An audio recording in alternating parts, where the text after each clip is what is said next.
Halo malam warga Pak Bagus. Hari ini kita kembali lagi di PPPB Pak Bagus Pundit Bola bersama pundit kita Dewa Wisnu. Asik, asik. Kita hari ini nggak hanya preview pertandingan yang akan datang, tapi juga mereview pertandingan-pertandingan sudah terjadi. Tentunya ini kita akan membahas mereview Liga Champions ya. Untuk previewnya nanti kita akan bahas Liga Inggris. Pertama-tama kita akan membahas yaitu MU dan Galatasaray. MU dan Galatasaray ini menarik untuk dibahas karena MU kalah dengan Galatasaray yang notabene peringkat berapa ya? Peringkat ya bawah lah untuk kelas Liga Turki dengan Liga Premier League yang kita tahu di Eropa peringkat 1 ya. Ya, gimana Mas tanggapannya sampai Mas? Kalau dilihat dari apa namanya formasi sih, memang ini happy sekali ya hari ini saya karena ya MU TV selalu terdepan memang ya. Ya MU gak makan, kalau lihat MU kalah, konten itu seperti rasanya itu ide konten itu sangat banyak. MU kalah langsung konten. Jadi di formasi kita bisa lihat di belakang full pemain kecuali bapak tercinta kita Maguire ya. Ya, Maguire enggak dimain. Tapi untuk di lini tengah mungkin Eriksen yang disimpan ya. Ya. Tapi agak menghadirkan di depan MU full tim. Dan agak menakutkan sebenarnya kalau itu main bagus semuanya. Tapi kemarin yang tak lihat memang ini tak lihat memang ini aku kemarin lihat MU, Real Madrid ya, kita mungkin bahas sedikit ya. Lalu sama apa namanya Newcastle ya, Newcastle dan satunya lagi Arsenal mungkin kita. Tapi yang MU aku lihatnya baru menit sekitar 15 lah mungkin. Tapi kalau dilihat di keseluruhan dari menit 15 sampai selesai kan itu Rashford lumayan berkurang egoisnya berkurang jauh berkurang. Tapi nggak tahu ya MU ini kayaknya lagi apes main di Old Trafford ya kan? Ya, di Old Trafford. Ya, kata orang bilang susah menang di Old Trafford ya kan? Termasuk MU sendiri juga susah menang di Old Trafford. Bahkan karena jadi Galatasaray menang lumayan telak sebenarnya kalau 3-2 ya. Ada David Zaha, mantan pemain Liga Inggris juga ya. Crystal Palace yang habis kalahkan MU juga. Mauro Icardi juga on fire. Tapi kita soroti sebenarnya Galatasaray tertinggal dulu ya oleh Hojlund ya. Hojlund. Dua gol Hojlund ini gol ketiganya, 2 gol ini. Gol kedua dan gol ketiganya selama Liga Champions.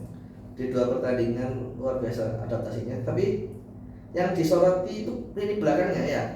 Kok bisa setiap MU unggul kebobolan lagi, kebobolan lagi. Sebenarnya kalau kemarin banyak pundit yang membela Onana, termasuk saya, untuk hari ini saya akan bilang bahwa sepenuhnya salah Onana. Kemarin itu blundernya fatal. Apalagi sini Mas salah tebak itu. Ya, itu kan harusnya ya harus ragu-ragu untuk maju menghadap bola kan? Fatal sekali. Terus peran di saya tidak tahu ya, Onana itu clean sheet terbanyak tahun lalu di Inter bahkan di Liga Champions termasuk rekor clean sheet terbanyak. Lalu dia menggantikan De Gea di MU, lalu tiba-tiba berubah. Entah dia tidak punya chemistry dengan 4 gelandang pemain bertahan ini atau gimana, tapi sepenuhnya ini salah Onana kalau saya lihatnya. Ten Hag tidak salah, pemilihan pemain sudah benar, ego Rashford sudah ditekan walaupun hasilnya tidak bisa diharapkan, tidak sesuai yang diharapkan. Kalau soal kartu merah Casemiro saya tidak bisa bilang apa-apa ya, emang sepenuhnya salah Onana yang membuat Casemiro harus melanggar di kotak penalti seperti itu walaupun opsi terakhir ya betul. Kalau yang saya soroti lagi selain Rashford yang tidak egois adalah sebenarnya posisi Amrabat tidak perlu dipaksakan di sebelah kiri ya. Kan di situ masih ada pemain lain atau Dalot dipindah ke situ ya. Lalu Wan Bissaka bisa di sebelah kanan. Ya kan? Ya. Lalu Amrabat bisa di gelandang ya kan? Wan Bissaka masih cedera Mas. Ya, Wan Bissaka masih cedera ya. Berarti masih ada opsi lain seperti Dalot harusnya di sebelah kiri bisa kok. Kan Lindelof bisa main di kanan. Bisa. Ya. Lindelof bisa main di kanan, Weghorst bisa dimainkan. Jadi maksud saya tuh terlalu sayang kalau Amrabat ditaruh di sebelah kiri jadi pemain bertahan karena dia sepenuhnya kemampuan bertahannya lebih baik di tengah di gelandang. Casemiro sangat harus bermain keras karena pemainnya tidak bisa dikoordinasi dengan baik. Anehnya Varane dan Lindelof ini tidak sebegitu bagus dibanding Varane sama Maguire yang sering di ejek main. Sebenarnya kalau saya lihat koordinasi Varane sama Maguire lebih bagus daripada Varane dan Lindelof. Lindelof harusnya di sebelah kanan bisa atau di sebelah kiri menggantikan Amrabat. Formasi zaman sekarang kan nggak ada yang harus back tengah, harus di back tengah kan nggak harus. Kita fleksibel. Ya kan kita bisa lihat Ben White di sebelah kanan ya, kita bisa lihat Timber di sebelah kanan, kita bisa lihat AE di sebelah kiri, bahkan back tengah Akanji di sebelah kiri bisa main. Sebenarnya terlalu sayang kalau Amrabat harus bermain di lini pertahanan, harusnya di gelandang itu sih. Untuk kritik untuk untuk MU kemarin, karena Galatasaray pemain tengahnya luar biasa. Walaupun kita tidak tahu semuanya ya, tapi Matheus Martins itu sangat bagus di Portugal bahkan ya. Ya, Martins itu bagus, serangannya kemarin nyisir sebelah kanan. Lalu Zaha kita tidak ragukan karena dia sering ketemu MU. Tapi yang saya soroti adalah Torreira main luar biasa. Torreira ini ya, mantan main Arsenal ini main luar biasa kemarin. Dan bahkan kalau saya suruh milih mungkin man of the match bisa harusnya ya, karena dia menguasai lini tengah sampai membuat pemain MU ini yang lini tengahnya harus sampai mundur ke belakang. Itu ini kan gelandang bertahan ya lumayan menghancurkan. Tapi kalau backnya Galatasaray juga lumayan. Kalau kita lihat ada Sanchez mantan Tottenham ini ya, ada Angelino ini pemain bagus juga dulu. Jadi kalau lihat memang dari segi permainan MU ada peningkatan, tapi kembali lagi suwek. Kalau istilahnya khusus Justin lagi suwek, apes. Bukan harinya. Lagi apes bukan harinya karena Onana main sangat jelek dan tapi bisa dibilang yang gendong lini tengahnya Casemiro itu harus berdua kartu merah ya, karena yang belakang sangat melawak sekali. Itu sih untuk MU. Mungkin semoga lekas membaik. Positifnya hanya Rashford tidak egois hari ini ya. Ya, itu dua asis kalau nggak salah, itu dua asis satu asis dari Rashford ya. Dua gol dari Højlund ya.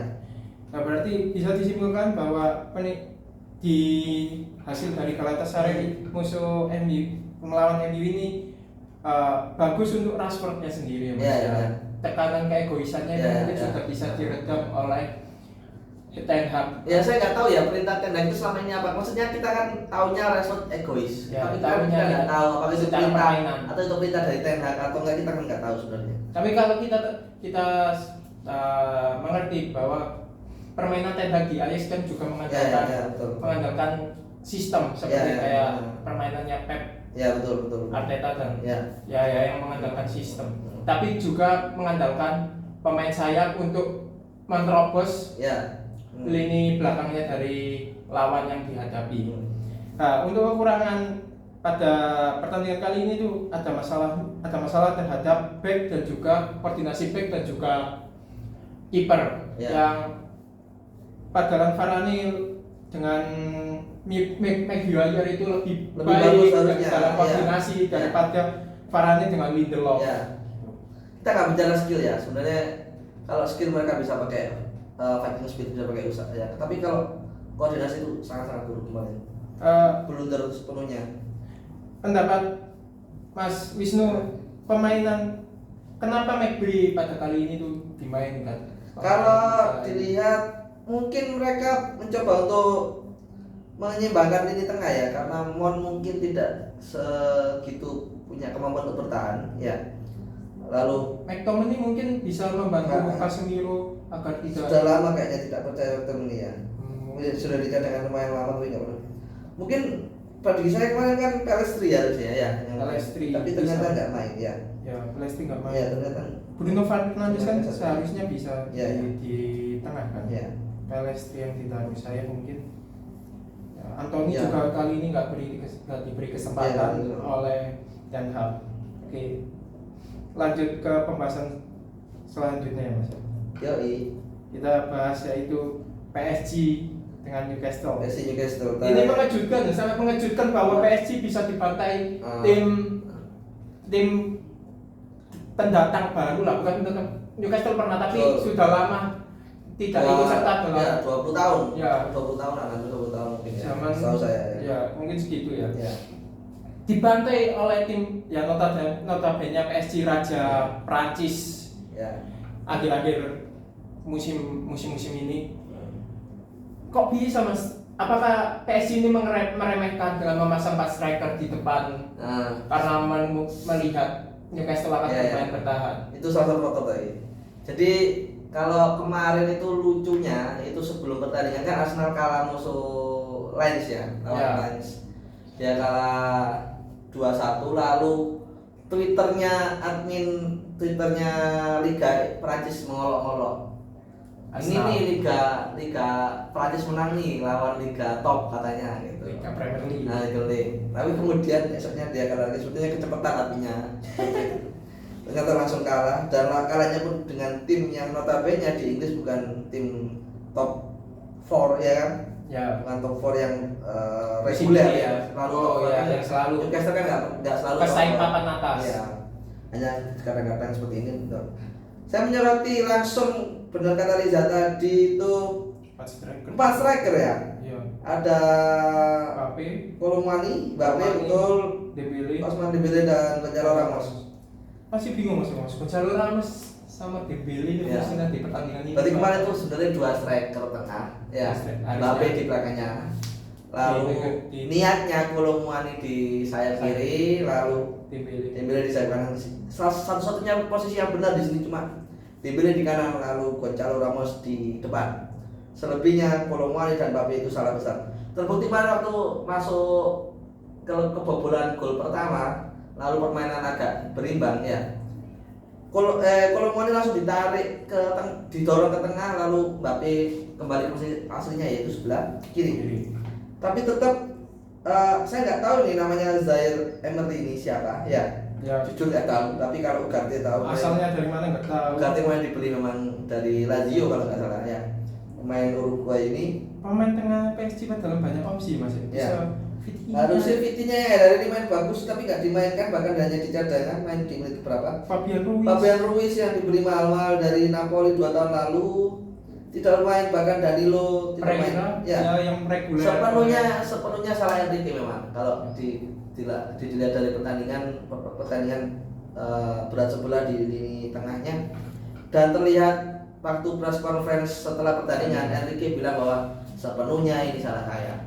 Dia mempunyai Ya, kesalahan harus diakui.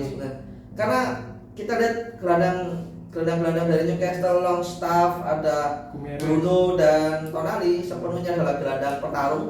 Dalam pertarung otot 3 lawan 2 berarti ibaratnya ya. Ya 3 lawan 2. 3 lawan 2 dan sepenuhnya petarung. Jadi kalau dilihat di sepanjang pertandingan saya lihat dan di data bisa dilihat di operator datanya ya, Mbappe sepenuhnya tidak melewati satu pun pemain. Ya karena kesulitan melawan 3 gelandang itu. Mbappe niatnya jadi pemain nomor 10 ya di belakang striker. Ya, di second set. Ya, tapi terbukti mereka Mbappe sama sekali tidak bisa melewati lawan, bahkan di shot on goal bisa kita cek shot on goal berapa? Shot on goal bahkan 2 ya? Iya, 2 untuk PSG. Untuk PSG 1 hanya berbuat 1 gol ya? Iya, berbuat 1. Lalu 8 untuk Newcastle. Jadi kalau dibilang permainannya Newcastle full efektif karena penguasaan bola hanya 26%. Ya kan? Tapi dia bisa mencetak 8 tendangan ya. Hanya penguasaan 26%. 26% penting. Ya. Jadi kayak apa ya? Kayak ibaratnya itu apapun yang mereka lakukan itu berhasil itu. Ya kayak dia efektif. Efektif. Apa istilahnya kalau Jawanya bejo. Jadi mereka nyerang, mereka tendang, masuk. Nah, jadi bahkan gol keempat itu kalau kalian lihat golnya Sar ya, Bek ya? Ya, nomor 5 ya? Sar itu bahkan dia maju ke depan nggak sengaja jadi gelandang, lalu maju ke depan terus dia kepleset dan itu sekalian nendang tapi masuk. Jadi Donnarumma lagi apa saya sebenarnya? Sebenarnya kalau dari segi permainan sih PSG menguasai pertandingan sepenuhnya, tapi kembali lagi soal petarung, soal motivasi, PSG sama sekali tidak termotivasi untuk menang. Kelihatan banget kanan kiri bola buntu ya, semua. tidak ada penyerang. Itu sih untuk Newcastle kemarin, singkat Newcastle. Tapi kalau ditanya lolos apa enggak, kayaknya hasil Newcastle bakal lolos, tapi untuk juara grup ya tetap PSG. Ya, apalagi di grupnya PSG dan Newcastle ini grup neraka ya Mas. Ada Dortmund dan AC Milan. Yang pasti nggak lulus, ya. Mungkin saja. AC Milan pertarungan 4 besar pada musim lalu Mas. Musuh kita kalah musuh Inter ya. Ya, kalau kita lihat di poin memang Newcastle pemimpin, diikuti PSG, lalu Milan yang imbang 2 kali, lalu terakhir ada Dortmund yang kalah sekali, imbang sekali. Mungkin faktor kalah dari PSG ini 4 striker yang malas untuk membantu lini bertahannya. Jadi kemarin kayak gak ada hasrat untuk bermain. Sebenarnya agak aneh karena ya kembali salah Enrique ya, pelatih Luis Enrique. Karena Dembele kemarin tuh berkali-kali ambil bola dari gelandang. Ya karena gelandang cuma 2 ya kan? Ya 2, enggak ada. Maksudnya real gelandang cuma 2. Karena Mbappe walaupun di posisi 10, kita tahu Mbappe tidak akan ngambil bola ke belakang, ya kan? Dan kemarin dia terpaksa ngambil bola ke belakang karena dia tahu kalau nggak gitu dia akan nggak dapat supply, gitu kan? Ya. Nah masalahnya kalau mereka sibuk ngambil bola di belakang, lupa bertahan. Ya, lupa bertahan, lupa menyerang. Ya. Jadi mereka punya waktu sedikit untuk menyerang dan di depan itu butuh sekali. Ugarte tidak segitu pintar membantu serangan. Waktu Vitinha masuk menit berapa itu ya, kalau nggak salah Vitinha siapa masuk itu lumayan agak kelihatan permainannya agak bagus ketika itu mereka masuk. Jadi sepenuhnya salah dari Luis Enrique. Ya. Dari statistik aja kita lihat ini bahwa full pure dari pemain Newcastle itu semua diberi poin 4. Ya. Sedangkan pemain dari rata-rata pemain PSG itu mendapatkan poin 2, bahwa meski penguasaan bola itu bisa bagus dari PSG, tapi tidak menjamin, sekali lagi tidak menjamin bahwa kemenangan itu akan diposisikan ke penguasaan bola yang banyak. Ya, Betul. Tapi kalau City beda lagi ya. City itu sudah bermain dengan sistem. Kita agak nanti aja membahas ya, itu memang City luar biasa. Ya, nggak usah dibahas, itu kemenangan mutlak untuk Newcastle karena 8 shoot on target, 4 gol, sedangkan sepenuhnya efektif, betul. Ya, sepenuhnya efektif, bermain taktik yang ngotot dan ada taktiknya sedikit. Mereka tahu harus lawan siapa. Ya, mereka tahu, dan pintarnya mereka tidak memilih untuk bermain bertahan seperti dugaannya Luis Enrique yang bakalan Tapi gol-golnya ya gitu, kita tidak bisa melihat gol itu sebagai sistem, tim. Ya, gol Longstaff bahkan mungkin dia harus, mungkin itu sekali seumur hidupnya mungkin gol seperti itu. Kita kan nggak tahu dari samping terus kolong, Donnarumma kolong. Kolong itu kan terjadi sekian kali dalam seumur karirnya, mungkin kita nggak tahu. Maksud seberuntung itu Newcastle kemarin. Kayak semua apa yang mereka lakukan tuh jadi sesuatu, kayak nggak ada yang gagal. Faktor lakinya permainan Newcastle pada kali ini tuh selain semangat berjuangnya luar biasa ya. Selain juga kesalahan taktik yang diambil oleh Luis Enrique. Kita lanjut Mas. Ya. Pertandingan antara Napoli Madrid. Napoli seru 3-2 betul. 3-2. Tadi tambah lagi Jude Bellingham menunjukkan kelasnya dengan harga segitu. Pemain muda sudah mengegolkan banyak, mempunyai peran penting langsung di musim pertamanya. Gimana tanggapan Mas Wisnu? Sebenarnya agak kasihan ya sama Napoli. Kemarin di statistik dia itu bisa kita lihat menang 51 penguasaan bola. Sebenarnya imbang-imbang, tembakan gawang juga lumayan imbang semua kan rata-rata. Akurasi operan juga oke. Untuk ukuran tim Italia sebenarnya tingkat kemampuan passingnya ya 90% luar biasa, passingnya Napoli. Tapi memang kalau kita lihat lini tengahnya Real Madrid diusung oleh Tchouaméni, Valverde, Toni Kroos, lalu nomor 10-nya ada Bellingham, sebenarnya bisa selesai pertandingan dari awal. Kita lihat tidak ada kesempatan satupun Napoli untuk menguasai lini tengah. Tapi ya kembali lagi kayak tadi kan Newcastle pakai semangat bermain, pakai kemampuan untuk bertahan. Jadi Farah Kafra ya kemarin juga ikut bertahan. Lalu yang di belakang memang kelihatan mereka sangat kehilangan siapa namanya? Kim Min Jae. Kelihatan banget nomor 3 itu yang kehilangan tahun lalu. Tapi saya menyoroti Real Madrid selalu pakai formasi seperti itu ya. Iya, enggak. Vinicius Junior main untuk pertama kalinya sejak bulan Agustus cedera ya.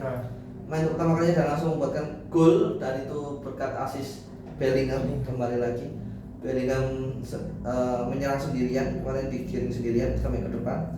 Anehnya semua pemain hanya melihat, anehnya tak tahu kenapa semua pemain hanya melihat. Tapi yang paling utama adalah ya kayak katanya Riza tadi, Bellingham sepertinya tidak henti membuat kita terkejut dengan permainannya, kemampuannya, dengan pelatihnya juga ya. Ancelotti juga melihat terkejut dengan permainan Bellingham. Tapi kalau dari segi permainan sangat imbang. Gol terakhir ya, gol terakhir bunuh diri, tapi sepenuhnya itu tendangan luar biasa dari Valverde yang membentur tiang lalu kena punggungnya kiper ya. Tapi sepenuhnya Napoli harus tidak perlu malu untuk pertandingan kemarin walaupun kalah 3-2 karena pemain mereka luar biasa. Itu sih. Jadi pertandingan kali ini itu imbang-imbang ya Mas. Mungkin ya lagi-lagi faktor laki dan mentalitas juara dari Madrid itu lebih besar 15. Yang aneh cuma Newcastle tadi yang soal statistik sama. Ya pokoknya hasil pertandingan tidak menggambarkan sepenuhnya pertandingan berjalan dan kemarin itu full apes saya. Ya nasib. Ya kalau mungkin kalian mau lihat bisa di video ya. Mungkin video masuk untuk sponsor. Di PBB tidak ada sponsor. Kalau warnanya merah sama nggak apa-apa lah. Merah sama. Lek putih Mas. Boleh putih ya boleh. Tapi Spurs. boleh. Oke, kita lanjut untuk preview pertandingan. Nah, akhirnya ini yang ditunggu-tunggu ya. Arsenal. Kita lebih banyak membahas Liga Champions ya tadi ya. Karena kebetulan hari ini pertandingannya seru, Arsenal antara City. Ya. City itu di Liga Inggris itu kehilangan Rodri yang efeknya itu juga kita lihat habis kalah musuh Wolves. Ya, musuh Wolves dengan Korea Guy menjadi gol penentu. Ya. Nah, gimana menurut saya Mas dengan kehilangan Rodri di lini tengah City untuk melawan Arsenal? Apakah Arsenal ini memiliki banyak chance untuk menang? Mas Wisnu sudah mengatakan kemarin bahwa Arsenal itu bisa menang 3-0 melawan Bournemouth dan itu dibuktikan 4-0 bahkan 4-0. Arteta berarti taktiknya itu berhasil. Mungkin Arteta lihat videonya YouTube. Tapi kita upload. Mungkin kita upload kalau upload tapi dia lihat. Tapi lihat ya. Nah, apakah bisa sistem itu berjalan lagi di lawan City ini dengan Rodri yang kalau dilihat dari pertandingan sebelumnya ya, kita preview bentar ya sedikit tentang pertandingan Arsenal yang kalah masuk lawan Lens. Ya 1-0 ya. Sepenuhnya Lens efektif dan sepenuhnya Arsenal muter-muter aja. Malah kita lihat Saka cedera kemarin malah main sayap malah diganti gelandang ke Vieira. Ya. Itu ya nggak tahu otaknya Arteta di mana. Kadang-kadang error. Nggak error sebenarnya. Ada Nelson di cadangannya bisa main sayap, murni sayap, bahkan ada Smith Rowe yang bisa main di sayap juga, tapi kenapa harus Vieira? Ada Harvard yang bisa didorong ke sayap juga bisa. Ya sebenarnya kalau lihat pertandingan City lawan Arsenal minggu nanti ya. Minggu jam 10:30 mungkin saya akan ke PB itu. Kita lihat nanti kita lihat nanti. Kalau lihat pertandingan seperti ini yang diuntungkan sepenuhnya Tottenham ya. Karena Tottenham ada peringkat 2. Apapun pertandingannya, hasil pertandingan nanti yang diuntungkan Tottenham. Benar. Entah menang City, entah menang Arsenal, entah imbang, bahkan kalau imbang Tottenham akan langsung nyodok ke peringkat 1. Tottenham Liverpool menang Tottenham. Ya. Tottenham yang akan diuntungkan untuk akhir pekan ini, walaupun mereka kita bahas sedikit ya di ending soal keputusan VAR Tottenham yang parah ya. Tapi kita ke Arsenal City dulu. Rodri dipastikan tidak bisa main karena karena hukuman kartu merah. Ini pertandingan terakhir mungkin ya yang bisa dia main karena kemarin kita bisa lihat sedikit review tentang City lawan Leipzig ya. Leipzig sepenuhnya Rodri menguasai pertandingan, tapi kembali lagi karena ini City ada tidak adanya Rodri itu Tidak pengaruh. Tidak, mungkin pengaruh, ada pengaruh, Ya. tapi tidak sebesar Ya. itu. Tapi ini akan jadi pengaruh ketika tidak ada Rodri, tidak ada Gundogan, tidak ada De Bruyne. Nah, Ya, ini jadi pengaruh. Jadi kalau dibilang nanti Arsenal menang karena tidak ada Rodri, tidak salah, tapi lebih tepatnya Arsenal menang karena tahun lalu mereka full tim 3 gelandang itu ya, City main di gelandang itu, dan tahun ini Gundogan sudah cabut ke Barcelona. Ya. Lalu saya melihat penggantinya Alvarez juga main bagus tapi tidak bisa menggantikan Gundogan sebenarnya. Ya. Lalu kalau di prediksi ya pasti menang Arsenal kalau saya ditanya ya. Karena saya fans Arsenal. Kalau ditanya saya tidak bisa Arsenal kan sudah jadi itu. Tapi kalau Arteta main ngawur lagi soal pemilihan pemain, Kayak Lens. ya agak menakutkan juga. Kalau kita bahas gelandang pemilihan pemain ya, mungkin kita bisa lihat Pasti pertandingan Haaland. sebelumnya ya, Arsenal kemarin full tim walaupun kalah lawan Lens itu. Arsenal full tim, yaitu ada semua gelandang di tengah bermain ya. Ada siapa namanya, Declan Rice, Odegaard sama Kai Havertz main semua. Lalu di depan ada Jesus, ada Saka di kanan dan Trossard di kiri.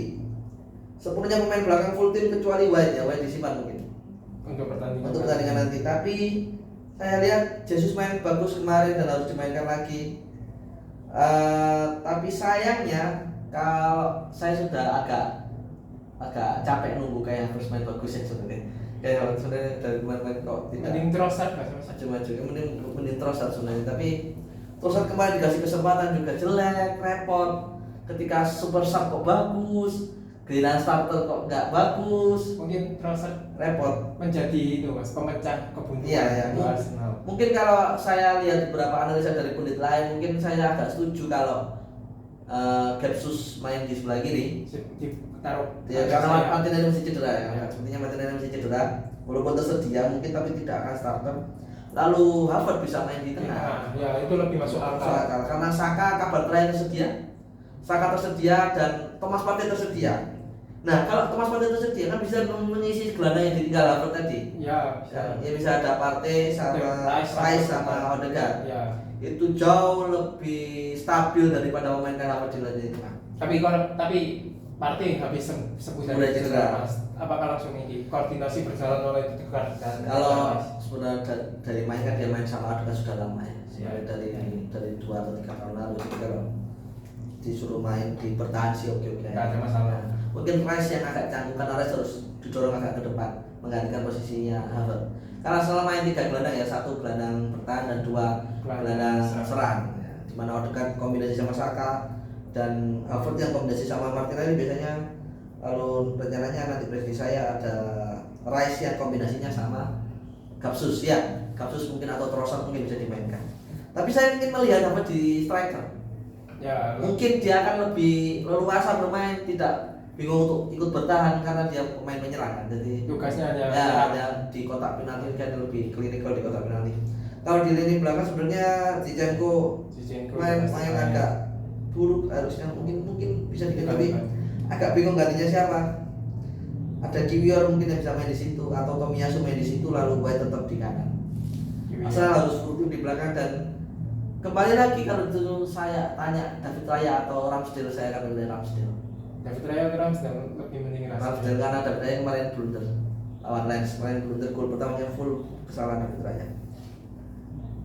Itu sih untuk Arsenal ya. Prediksi sama Pundit Wisni di 4 belakang itu ada mungkin Kiwior sebelah kiri ya. Ya kiri, terus yang tengah 2 itu Tetap Gabriel dan Saliba. enggak Ben White Kedua di sebelah kanan.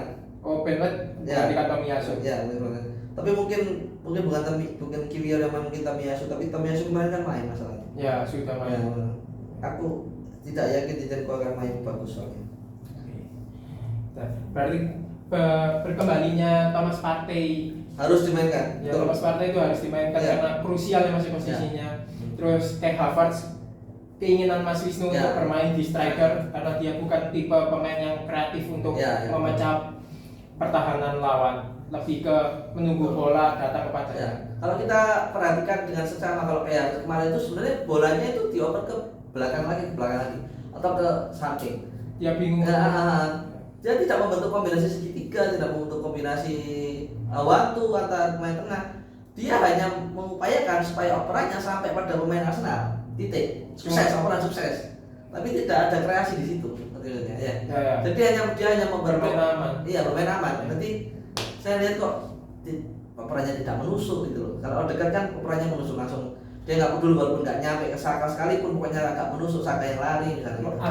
Yang penting merepotkan pertahanan. Yang penting keberaniannya, betul. Keberanian tidak ada kalau saya lihat Havertz. Kita masuk ke line up untuk City, Mas. Betul. Nggak ada De Bruyne ini mempengaruhi, sangat mempengaruhi, dan saya sangat bahagia sekali tanpa De Bruyne. Lihat akhir-akhir ini Haaland itu agak tumpul, Mas, daripada kita Alvarez yang lagi mainnya nyetel meski kalah kan. Karena Alvarez membadani Haaland ibaratnya. Memanfaatkan Haaland untuk menjadi tembok dan mengalihkan dia. Betul. Nah, menurut sampai dari lini belakang sampai kalau lini betul. Sampai kalau belakang mungkin tidak ada pergantian ya, soal ada Walker, lalu 3 back atau 4 back? 4 back pasti. Walaupun satu akan masuk inverted ke tengah. Ya, tapi ya Walker, Akanji, Diaz dan Ake tidak akan digantikan, walaupun Gvardiol bisa main di sana. Mungkin Gvardiol akan dicoba. Kalau disuruh dari 4 pemain ini yang agak performanya tidak stabil, Akanji. Akanji kita tahu blunder terakhir lawan Arsenal, dia belum bunuh diri. Jadi mungkin dia yang akan daftar teratas untuk digantikan oleh Gvardiol, tapi sepenuhnya kita tidak pernah bisa meragukan lini belakangnya Manchester City karena ya seluar biasa itu. Kalau lini tengahnya ini menarik, tidak adanya Rodri, berarti menyisakan Kovacic, lalu ada Nunes yang bisa main di situ kemarin dicoba tapi lawan Wolves mereka gagal oleh Korean guy itu. Jadi sepertinya Guardiola harus menyerah untuk mencoba Nunes, ya kan? Harus tetap memainkan gelandang asli gelandang bertahan, yaitu Calvin Phillips. Pilihannya hanya itu kan, atau dia memainkan kemarin ada pemain muda namanya Lewis itu, nomor 82 itu, Rico Lewis itu, itu dia kemarin main bagus lawan Leipzig, tapi kembali lagi musuhnya Leipzig. Tapi kalau musuh Arsenal kita tidak tahu, karena anak ini lebih cenderung untuk jadi gelandang CM tengah, maksudnya dia juga menyerang ya juga bertahan. Padahal City hanya butuh pemain gelandang bertahan. Karena penyerangnya sudah ada Alvarez, sudah ada Foden dan Doku di sana kemarin ya. Tapi kalau mau full tim harusnya Grealish main ya. Grealish main harus sebelah kiri harusnya. Foden sebelah kanan, Doku akan disimpan untuk ibaratnya super sub. Alvarez. Iya, tapi sepenuhnya Alvarez dan Haaland tak tergantikan. Kita bisa lihat di lini cadangannya City memang agak menyedihkan tahun ini ya. Bruno Silva cedera, Rodri kartu merah, De Bruyne cedera. Tapi kemarin main Bernardo Silva main, walaupun saya tidak tahu kondisinya fit apa tidak untuk main 2 pertandingan berturut-turut ya kan. Karena semalam Liga Champions dia main, tapi kalau main 2 kali kurang tahu saya. Tapi kalau Bernardo Silva main, harusnya bisa di tengah harusnya. Ya, menggantikan Alvarez. Itu mungkin opsi yang lebih masuk akal, bisa mengimport Haaland atau Foden akan disimpan harusnya. Mungkin bisa jadi. Ya. Mungkin Foden dari super sub, tapi yang menghadirkan hanya Kovacic dan Calvin Phillips. Kalau diserai untuk menjaga lini pertahanan City ini juga berbahaya. Mungkin Johnston kalau bisa sudah kembali mungkin akan bisa mengisi posisi gelandang bertahan itu. Bisa. Johnston atau Gvardiol bisa di situ. Gvardiol. Jadi ada 5 back di situ. 5 back. 1 back untuk gelandang bertahan. 1 back mungkin akan jadi seperti itu. Itu untuk pemilihan pemain sih. Untuk prediksi skor, Mas. Prediksi skor, kalau orang bilang Arsenal akan bahagia tidak ada Rodri, tidak ada De Bruyne, saya kira City akan tetap menguasai pertandingan. Walaupun saya tetap berharap Arsenal akan. Sebentar, saya cek ya Arsenal. Pertemuan terakhir, beberapa pertemuan terakhir kita cek dulu ya. Arsenal City. Prediksi di Google ini ya, di Google ini Arsenal akan menang dengan persentase 33%. Bayangkan 33%, hanya 33%. Bahkan ini di kandang Arsenal. City punya peluang 39%, hampir 40%, dan dalam beberapa pertemuan terakhir Arsenal hanya 7 kali menang setahu saya dan 33 kali kekalahan. Jadi kalau dilihat dari sini ada tidaknya Rodri sebenarnya tidak begitu pengaruh, tapi kalau Arsenal mau memotivasi dirinya sendiri sebenarnya ini satu-satunya kesempatan untuk menang. Karena kemarin lawan City di Community Shield itu kan hanya imbang juga kan? Ya, menurut adu penalti lalu menang, tapi sepenuhnya kalau ditanya permainan Arsenal belum akan bisa mengungguli Pep ya, kita bilang Pepnya City-nya Pep ya. Tidak tahu kalau City-nya lain ya.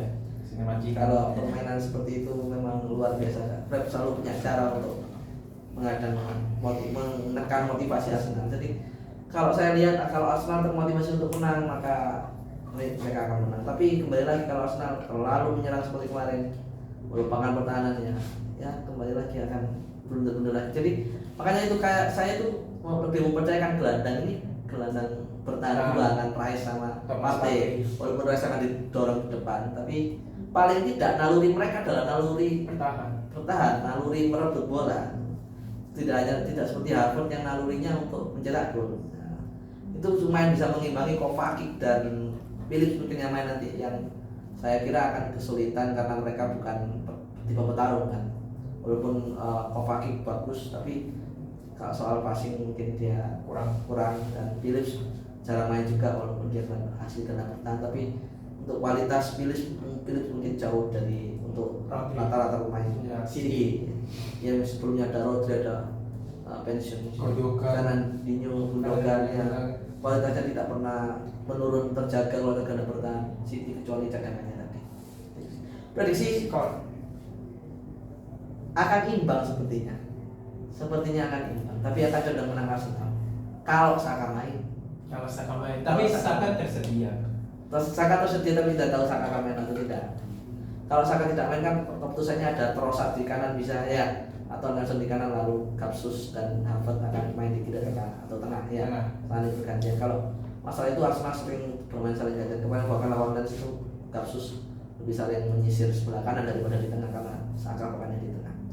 Kalau City main sebagus lawan Leeds kemarin, saya rasa dia akan menguasai pertandingan dan ya akan lebih bagus jika mereka full tim sebenarnya. Itu sih. 2-1 untuk Arsenal. 2-1 untuk Arsenal. Kalau tapi ini seri. Sebagai fans 2-1 untuk Arsenal, sebagai realitas 1-1. Beruntungnya Tottenham kalau dia menang atau Tottenham kalah. Kita lihat Tottenham lawan siapa sebenarnya. Apapun hasil dari City dan Arsenal yang diuntungkan adalah Tottenham. Tottenham lawan Luton pasti menang. Kita bahas itu terakhir. Ayo Tottenham lawan Liverpool kemarin. Oh oke, Mas. City. Ini kan musim pertamanya dari Kovacic sih. Dari pandanganku sendiri ini Kovacic itu belum bisa terlalu memahami sistem dari Pep. Apalagi Kevin Phillips juga opsi terakhir di musim kemarin untuk Pep. Tidak main sama sekali. Banyak isu dia kelebihan berat badan makan gaji buta, main 4 pertandingan tapi 3 trofi. Hanya numpang trofi istilahnya. Kemungkinan kalau menurutku sendiri peluang untuk Arsenal ini juga masih besar Mas untuk menang. Meski ya City kualitasnya ya di tangan Pep bakalan sama saja, kita ada pemain emas untuk Pep menurut dia. Tapi dengan faktor Emirates Stadium dan kehilangan pemain seperti Stones dan Rodri itu sangat mempengaruhi dari City. Meski ya sistem Pep seperti itu, tapi kualitas pemain itu sangat berbeda. Gampangnya gini, kalau semuanya bermain maksimal, Arsenal main maksimal, City main maksimal, Arsenal tetap menang. Kualitas pemainnya sudah kualitas pemain yang menjadi pembeda. Tapi kalau salah satu tidak maksimal itu beda hasil. Oke. Kita akhiri di situ untuk pembahasan Arsenal dan City. Selanjutnya kita akan membahas review dari Liverpool versus Tottenham. Ini tambahan ya, ini tidak ada di list. Tapi Mas Pundit Wisnu ingin membahas Liverpool versus Tottenham karena gol kontroversial dari Nunes dianulir. Jadi saya tidak bisa bicara, boleh bicara kotor ya kalau di awal itu jangan nanti tolak. Emang istilahnya kalau wasit kemarin Liverpool lawan Tottenham itu istilahnya adalah itu istilahnya. saya singkat sendiri ya. Pas ngomong atau sedikit. Nah. Sudah. Istilahnya itu itu ya. Memang kalau dari rekaman percakapan wasit yang akhirnya dipublish oleh official Persatuan Wasit di Inggris ya. Akhirnya mereka memutuskan untuk mempublish itu bahwa ada percakapan kurang lebih seperti ini, bahwa sepertinya ada miskomunikasi bahwa antara wasit di lapangan dan wasit di ruangan. Wasit di VAR. Iya, di VAR. Wasit di VAR mengira wasit di lapangan yakin kalau itu onside, lalu tapi tetap mempertanyakan untuk mengesahkannya lebih baik. Padahal yang di lapangan sudah pasti mengira itu offside. Lalu yang di VAR tidak memberi penjelasan yang tepat, dia hanya memberikan bahwa iya, tidak. Jadi di VAR itu tidak bilang onside atau offside, tapi iya dan tidak. Jadi si lapangan bilang ini offside, ini benar apa tidak keputusan saya, gitu pertanyaannya dari lapangan. Benar apa tidak keputusan saya? Masih tidak bilang keputusan offside atau offside. Lalu si dalam ruangan VAR menganggap, oh maksudnya keputusan dia itu onside. Saya cek, onside. Dia jawab keputusanmu benar. Nah, padahal yang di lapangan maksudnya itu apakah benar keputusan saya itu apakah benar ini offside. Lalu dijawab benar, maka wasit lapangan membatalkan gol alias mereka mengira keduanya saling yakin kalau gol itu adalah offside. Padahal yang di lapangan yakin offside, yang di VAR yakin onside, bahkan mereka tidak menarik garis. Karena itu sudah kelihatan pasti onside. Lalu dia melaporkan tetaplah pada pendirianmu wahai wasit lapangan. Tapi ternyata yang dimaksud wasit lapangan dan wasit ruangan berbeda. Gitu. Kalau ditarik garis lurus itu berubah ya Mas, meski jawabannya tetaplah dengan keputusan. Harusnya tetap di garis lurus, lalu ruangan tinggal bilang tetaplah pada keputusanmu. Sudah saya tarik ini garisnya. Maka yang dilakukan akan bilang, loh keputusan saya tadi offside. Ya akan tahu karena setelah penarikan garis itu ada tulisan di situ onside atau offside, otomatis keluar di sistem kan kalau ditarik garis. Jadi kembali lagi ini terjadi lawan Arsenal lawan Southampton atau Brentford beberapa tahun lalu. Arsenal dirugikan, lalu kembali lagi terjadi karena ya malas menarik garis. Sebenarnya apapun walaupun kelihatan sekalipun tinggal tarik garis kan beres sebenarnya. Karena narik garis juga sistem kan, jadi kenapa dia harus males gitu? Karena tinggal narik garis, lalu wasit lapangan akan melihatnya sendiri. Kalian tidak perlu memberi rekomendasi apapun wasit VAR. Kan wasit lapangan sendiri yang sudah melihat yang dirimu tarik garis tadi. Mutlak masih ada di. Karena sepenuhnya gol dia justru bagus sekali. Dan kabar terakhir, Klopp meminta untuk pertandingan ulang. Tapi sepertinya tidak mungkin. Ya akan membukakan jadwal yang sudah. Ya tidak mungkin.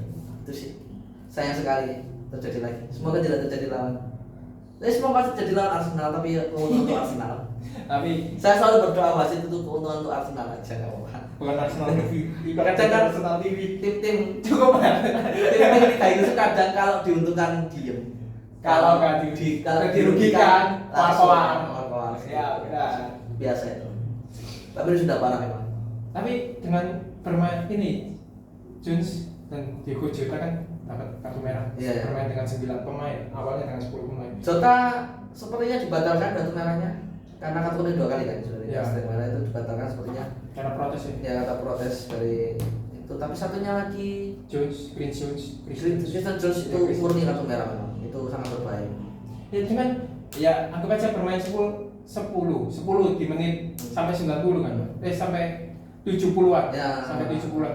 Itu masih kesulitan untuk sulit. Tottenham jelek sekali memang permainan Tottenham sangat-sangat ya memang itu batas Tottenham kita lagi faktor ya mereka menyerah gitu hanya sebenarnya ya Liverpool gol bunuh diri itu mereka sepenuhnya bermain bagus dan hanya 1 gol bunuh diri kembali lagi kualitas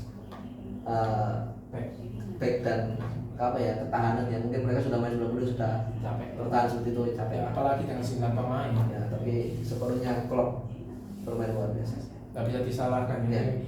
Pemainnya tidak salah dan juga permainan yang telah diterapkan kok tidak salah. Ini wasit kok ya itu intinya. Dan hukuman yang diberikan untuk wasit yang memimpin pertandingan kali ini. Ya, yang ikut yang di VAR ya, yang di ruangannya di ban, dilarang untuk memimpin pertandingan Liverpool selama 1 musim ini, tidak boleh ikut. Cuma Liverpool doang. Cuma Liverpool. Harusnya bisa. Harusnya ya, kalau Liverpool dia kan jadi wasit Liverpool wasit yang lain sama saja. Sama aja. Nanti memimpin Arsenal. Hari kita baru bisa cek wasitnya Arsenal City besok ya, mungkin baru bisa cek. Amin 1 baru bisa cek. Ya kita minta bikin video yang singkat aja mungkin. Soal wasit. Wasit. Ya. Cukup sekian. Ya, cukup. Ya, mari review dan preview kita Ya. pada hari ini, pada Jumat malam Sabtu kali ini tuh sudah terselesaikan. Kita syuting hari Jumat ini karena mengantisipasi ketelatan upload ya. Iya, uploadnya agak lama sebenarnya ini HD soalnya. Saya lupa kalau ini HD 4K, jadi agak berat uploadnya. Kemarin 2 jam upload aja sebenarnya. 2 jam tadi. Kontennya cuma setengah jam tapi uploadnya 2 jam. Dan itu setelah pertandingan semua yang kita review. Hampir selesai, tapi ada yang belum selesai. Kemarin Ada yang belum selesai. 12 itu. MU hampir selesai. Ya. Lalu Arsenal belum selesai. Arsenal sudah selesai. Ada yang belum selesai pokoknya. Liverpool Tottenham belum selesai. Liverpool Tottenham yang utama kan itu ya. Ya. Yang kita bahas utama kan itu yang main. setengah 12 kita Ya. sudah pulang ke rumah Semoga ini masing-masing. cepat uploadnya. Ya, semoga ini cepat uploadnya dan kita tunggu prediksi yang telah disampaikan oleh Pundit Wisnu tentang Arsenal City. Ya. Apakah benar seri-seri? Kalau menurut saya sih masih peluang besar untuk Arsenal ya. Nah. Kita tak City aja kalah musuh Wolves, Betul. apalagi Arsenal kan. Ya, kita tunggu aja Mas Wisnu pendapatnya 2-1 untuk Arsenal karena fans Arsenal, 0-0 untuk penggemar netral. Betul, imbang. Saya mungkin 1-0 dan pertandingan berjalan seru, jual beli serangan. Sampai situ aja PBBB pada malam hari ini. Mungkin ada kata-kata terakhir dari Mas Wisnu, harapan atau konten pada hari ini. Mungkin wasit mulai sekarang beli penggaris saja ya. Harus bilang meta gitu. Tinggal saja di layar ya Allah susah banget. Iya mas, Kak, bisa ya. Rata-rata padahal VAR itu teknologi canggih. Masalahnya masih human error. Tinggal klik ada. Tidak tahu mas. Evaluasi Semoga membaik. Ya, ya, dadah guys. Semoga kita akan terus berlanjut konten. Ya, semoga lanjut konten. Ya, dan banyak konten seru. Ya, betul. Lainnya. Bye. Bye bye.